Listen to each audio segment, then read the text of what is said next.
Yep. My name is Kevin Baker, and it's so good to have you here. I want to thank those of you who've been communicating with us, writing with us, letting us know that guerrilla discipleship is a blessing for you, and even beginning to interact with some of the concepts with us. I so appreciate that. It reminds us that we're connected and that we're making progress together in becoming the kind of disciple makers and the kind of disciples, really, that Jesus asked us to be. You know, today I want to talk about practicing your story. I want to talk about getting your story together so that you and I can be ready in moments when God brings opportunities to organically and freely share our story. One of the things that Jesus has commanded all of us who are his followers to do is to be witnesses of what God has done in our life, to be able and willing to always give an answer to anybody that asks, but also not to just necessarily wait to be asked, but to be ready, to be willing, and to be engaged with sharing how much God has done for us. Now, everybody likes to share good news. If you won the lottery, you're going to share that. Oh my gosh, guys, guess what happened? If you got engaged, you're going to share that. And so we are invited to share the amazing news and the amazing witness of all that God has done in our lives. And so what you want to do, though, is to begin to get your story formulated and get it refined down so that you could do your story in 15 seconds, 2 minutes, or even a longer time period. Most of the time, people will give you 15 seconds, or you can find a way to get a witness in for 15 seconds that might whet the appetite of someone who might go, oh my gosh, I really want to know more about that. So let me just quickly kind of give you a sense about how to formulate your own story. It's really centered around 3 different questions or 3 different time frames. Think about this. If I want to talk about and give witness to how God has transformed my life, then really what I need to do is I need to share what my life was like before. How was I living? What were my experiences like? And then I need to share how God encountered me, or how I encountered God is more likely. How did I experience him? How did that come about? And then what my life is like now. That's really it. You know, you can say that in 5 hours. You can say that in 5 minutes. You can say that in 2 minutes. But I really want to focus this morning on getting that story down and getting it to the place where you could, on a moment's notice, you could talk about that story and you could share that story with someone that God has brought into your life, where he wants your story to intersect with their story in such a way that they will become a part of God's bigger story. That's the whole goal of this. There's an intersection of all of our stories. The Bible is clear that there's no temptation in life that is unique to individuals. We all face the same temptations. We all face the same human struggles and the same human issues. And when we hear someone else who has something that we've been struggling with, has had an encounter with God where there was healing and transformation that takes place, naturally we want to know more about that. We don't share enough about what God is doing in our lives in that way. And perhaps too many of us don't really know our own story. And so I'm going to encourage you to take some time to share your story, to begin to write it out. Just take some time, maybe your devotional time, pray and say, God, guide my heart on what my real story is. Talk about your life before you met Jesus. Now, if you would say this, if you'd say, well, I've been a Christian all of my life, there was a moment maybe, none of us are born Christians. We're born again to be Christians, but none of us are born Christians. There has to be a moment when we decided ourselves to follow Jesus. But if that time was maybe in your childhood early on, or maybe very gradual and you don't remember a moment, that's okay. A lot of folks would say that. It's unclear even in the Gospels when the disciples themselves became followers of Jesus. I mean, we know when they started following him, but when did they fully believe in him? When did they actually come to surrender their heart, will, and life to him? those things aren't as clear. And you can see the struggle goes on in their lives as they walk with Jesus in ways that we all encounter. However, there needs to be some storyline that allows you to share what God means to you, what he's done in your life. That's the witness that the world needs to hear about how God has transformed our lives. Let me tell you a little bit of my story. So I grew up in what I guess most folks would call a Christian home. My parents went to church. We went to church when I was young. I grew up. I'd like to say I grew up in a moral home. My parents were very big on right and wrong and what was right and what wrong. They tied it into God. But it wasn't like we studied the Bible. It wasn't like we prayed. I don't remember times of prayer in our family as a small kid at all. We reserved that for when we went to church. The preacher prayed, or we followed along with the service, and we were active in that. But it wasn't like we had time talking about the scriptures or reading the scriptures at home. So I grew up in a church life, right? It was a life filled with church. My extended family, when we visited with them, they were churched people. Somewhere along the lines of maybe 11 to 13, I don't know exactly when, maybe 10, 12, 13, I began to recognize my own insecurities. I began to realize that I felt as if I were inadequate compared to other folks. I just became very insecure. Now, a lot of things were going on in my life, and some things I realized at that moment, and some things I didn't. I've said this before. When I entered into puberty, I had straight hair. And then when I entered into puberty, my hair curled. I kind of got that Jerry curl going, and instead of my hair growing down, my hair grew out. I also had acne really bad, and I was just a skinny, scrawny little kid. So here I am, a beanpole of a kid with hair that was big and wide and curly in the days when everybody wanted straight hair. They all wanted their hair to be long at the shoulders and straight. And I had really bad complexion. So I'm sure some of that contributed to my own insecurities, but there were other things going on that I didn't know at the time. But I was aware. This is what I was aware of. I was aware that when I was around friends and family, especially my family, extended family even, I felt less than. I felt somehow that I wasn't worthy as they were, good as they were.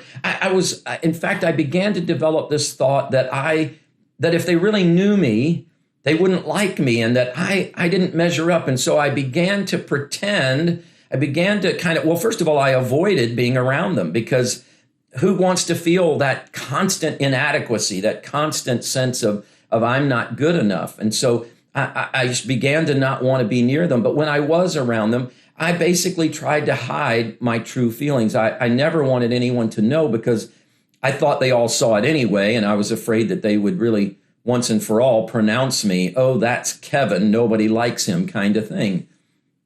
And that went on for years in my life. I now understand that as shame, not ashamed in terms of a behavior, but shame, that I began to be convinced, and my identity began to be formed around this idea that I was unlovable, imperfect, damaged in some way, unlike other people. That was the way that it sat with me.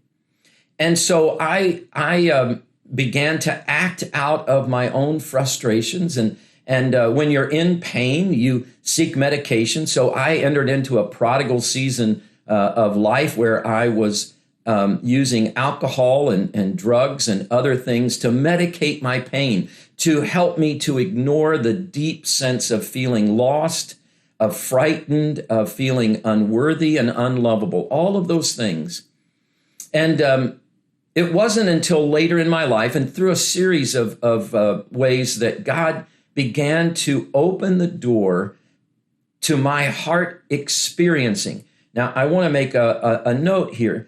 I knew in my head that the Bible said God loved me. And I really believed that God loved me, although the way I believed it was that God loved people and really wanted to be around them. When he saw me, he was like, well, I've agreed to love everyone. I kind of used to say in my own heart that as I began to understand the gospel, that Jesus had opened heaven for all people, that if they wanted to be forgiven and live a kingdom life in heaven with him, that they could do that. But I kind of imagined, I know this is maybe weird for some of you to hear, but I imagined God, sitting on his throne and seeing me in heaven and going, well, you take the good with the bad. That's kind of how I felt about it. I really struggled to believe in my heart that God could love me. I felt just unlovable, and I hated that feeling. It was a terrifying feeling to feel as if people really knew you, they couldn't love you. So I masked that, and I medicated that with lots of different things and tried to ignore that. And God was not satisfied with that. He was not allowing me to pretend to be lovable on the outside, knowing that in my heart of hearts, I really was dying a death every day of feeling so unlovable. And just if anyone ever got to really know the real Kevin, there was no way for them to ever be able to like or love me. But God began to peel that away. And I, one of the greatest gifts that God has ever given me is the transformation in that level of shame where God actually helped me to experience that I am loved and that I am lovable. I know, again, for any of you listening to me that have never experienced this sort of thing, it may be hard for you to grasp how someone would feel unlovable. But that was my experience. I felt unlovable. I pretended like I might be lovable. I wanted to be lovable, but there was a deep ache, a deep hurt, a deep emptiness that was constantly there. I constantly fought against it, and it was an exhausting adventure in many ways. And it was by coming into the community of the church, by beginning to follow Jesus. It was really my beginning to be obedient to him. It didn't come because I knew things about him. I had known things about him my whole life. It came because I began to say, in desperation, mind you, Jesus, I don't know what else to do. I'm frightened to follow you, but I don't think I can do this any other way. And so I began to obey Jesus, and I began to see his love and experience his love as I obeyed him. It was a crazy experience, and it's been a lifelong experience. It wasn't just one happenstance. I can give you moments where God met me and moments where God spoke in amazing ways or dealt with me in amazing ways. But the truth is, my life before Christ was a life of anxiety and fear, loneliness, and shame. And by beginning to trust God enough to let him lead me is how I basically began to really actually experience in my life his love for me, and that he actually cared for me. Not just that I knew it in my heart or in my head, but that I experienced it in my life. And my life today is, oh my goodness, I don't even know how I would have survived any longer. That shame and that pain and that darkness and that anxiety and that fear that I lived with was taking my life down. I knew, that's why I was so desperate. I knew that unless God saved me or somebody helped me, I wasn't going to be able to survive. I was medicating myself to death. I was just living in a place of misery. And I don't know what my life would be like. Honestly, if I'm honest with you, I'm not even sure I would be here today if God hadn't intervened in my life. But today, my life is full of blessings. I'm at a place where I would have never expected to be, that God has actually used my life and my story in the church to hopefully bless others, that God has called me as one of his sons, and he loves me like a son. And he's using me in ways in my family. He's given me an amazing wife, 5 beautiful kids. I mean, I have so much. I could sit here and talk about the blessings, but when I lay my head down on the pillow at night, I no longer lay my head down as a person so fearful that I'm worthless and unlovable. I lay my head down with the confidence and the experience of what it means to be loved. I know what it feels like to be loved. I know what it feels like to be cared for by God. I know his promises are true for me. So I rest at night in a way that I never could rest. And I have peace during the day in ways that I never could. Now, I've just told you my story.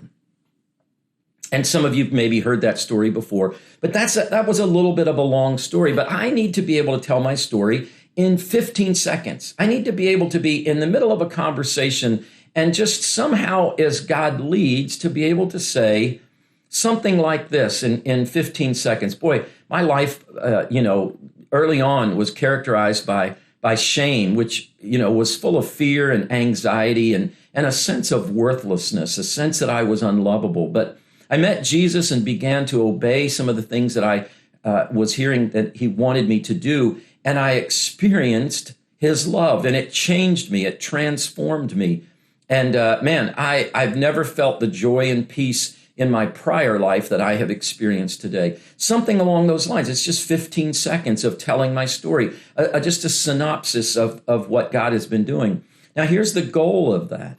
The goal of that is to put that out as a possibility that someone might want to hear more, that someone might be able to relate to my prior life. Maybe they're still experiencing that, and they're like, man, I would like to know more about how to get out of this shame, this feeling of unlovableness, this anxiety, and this fear. So you're telling your story, you're giving witness to what God has done for you in a way that just is like, well, let me answer this. Do you remember when Jesus started calling the first disciples? He called some fishermen. They weren't all fishermen, but he called some fishermen, and he said this to them. He said, come and follow me, and I will make you fishers of people. Now, I don't mean to make this very crass, but here's the reality. When you're fishing, you need bait, right? You need something that's attractive to the fish that they might go, hey, that looks good. I'm going to take a bite of that. And then they get the hook. Here's the thing with fishing for people. Your story is the bait. Again, I don't mean this in a manipulative way. Your story is the bait. Your story of real life transformation. People are looking for transformation. People look for rescue. They want to see tangibly and experience tangibly God's presence in their life. They're not satisfied. None of us are, and we shouldn't be satisfied with just stories that don't resonate true with us. But for someone who's experienced God, who's seen change in their life by the hand of God, people are hungry for those stories. They are interested in those stories. They may struggle to believe them, but they love to hear stories of redemption and transformation. They are awesome. And so your story doesn't have to be something like mine. It doesn't have to be drastic. It doesn't have to be, we highlight in the church the drastic stories. Oh, he was a gang member and now look, he's a pastor leading. It doesn't have to be that drastic. It could be something as simple as, I had a good job. I was married. I had kids, but my marriage just felt empty. And I really was feeling just a sense of purposelessness in my life. And I began to read the Bible, and I began to understand that God had created me for larger things than I had ever thought. And as I gave my heart to him, as I began to follow him, I experienced some unbelievable transformations. And today, I wake up every day knowing what my purpose is and knowing that I am serving God in the work and in the life that I'm living. See, it can be very quick, and it doesn't have to be dramatic. What it has to be, let me just tell you, the only qualification of this is it has to be authentically your story. It has to be something that you've experienced. This is not, we make up stories to hook people. That would be manipulation. That would be deceit. That's lying. It's just a matter of telling the truth about what God has done, is doing, and who he is in your life and how you're experiencing him.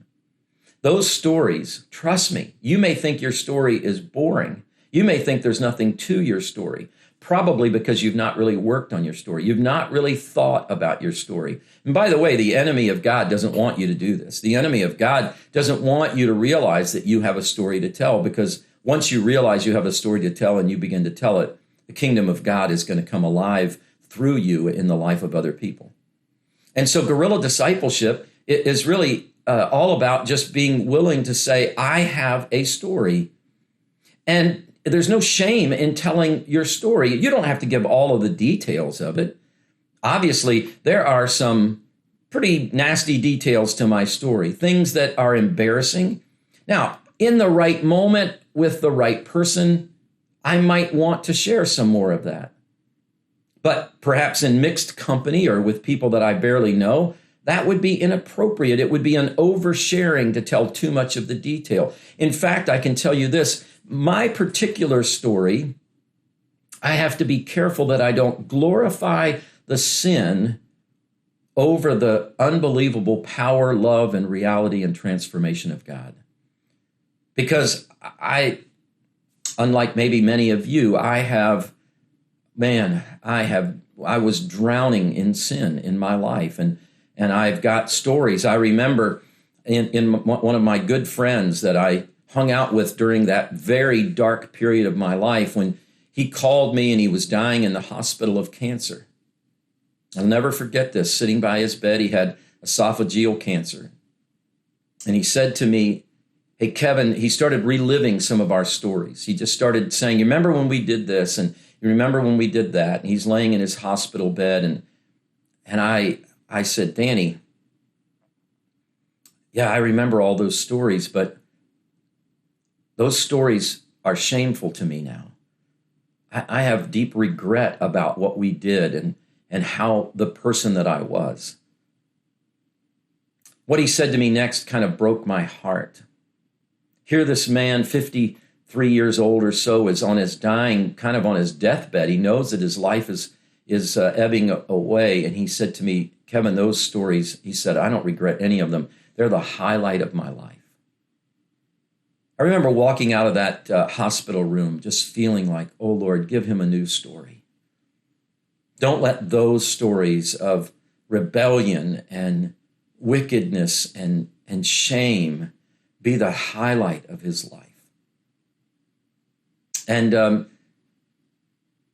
don't know what happened. I stayed with my friend through the end and even did his funeral, but I never was able to see or witness that he had given his heart and life to Jesus. We talked about it. I invited him to trust Jesus with his life, and I don't know where it is. I have to leave that in God's hands. It brings me sorrow that I can't celebrate a different kind of transformation from his life. But your story is unique to you.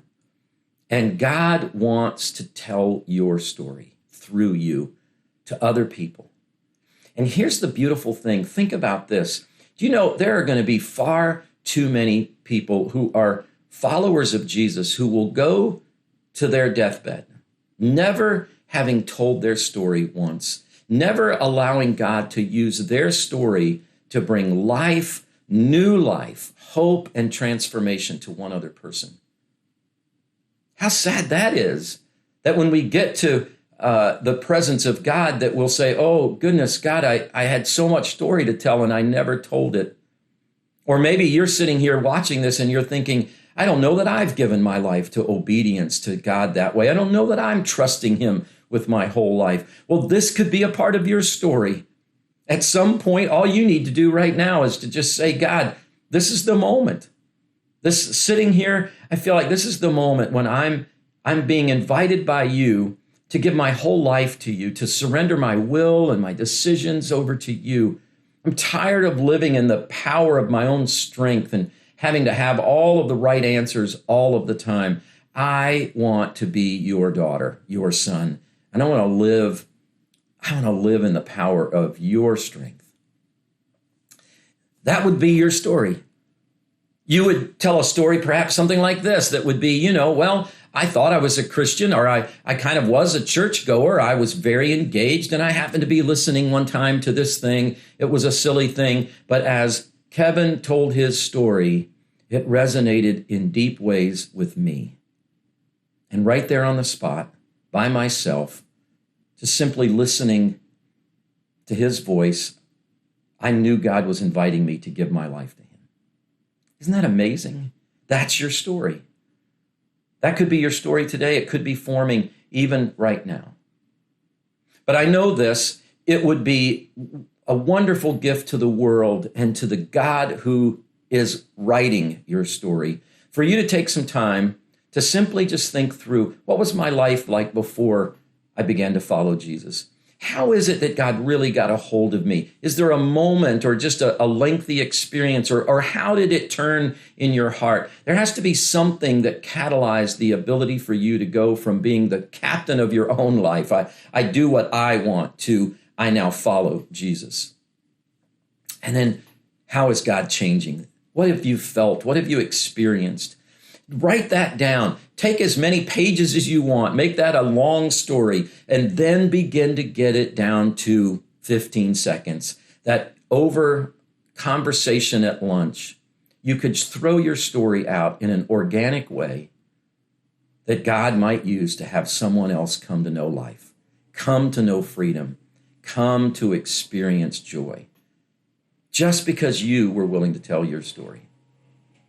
Thank you so much for plugging in with us each week here at Guerrilla Disciple Making, Guerrilla Discipleship. We love to be a part of the journey with you of building God's kingdom. Whether you're a part of Oakdale Church or not a part of any church, God wants to build his kingdom through you because you're a part of his story, and he wants to tell his story through you. Thanks for being here, and we'll see you again next week.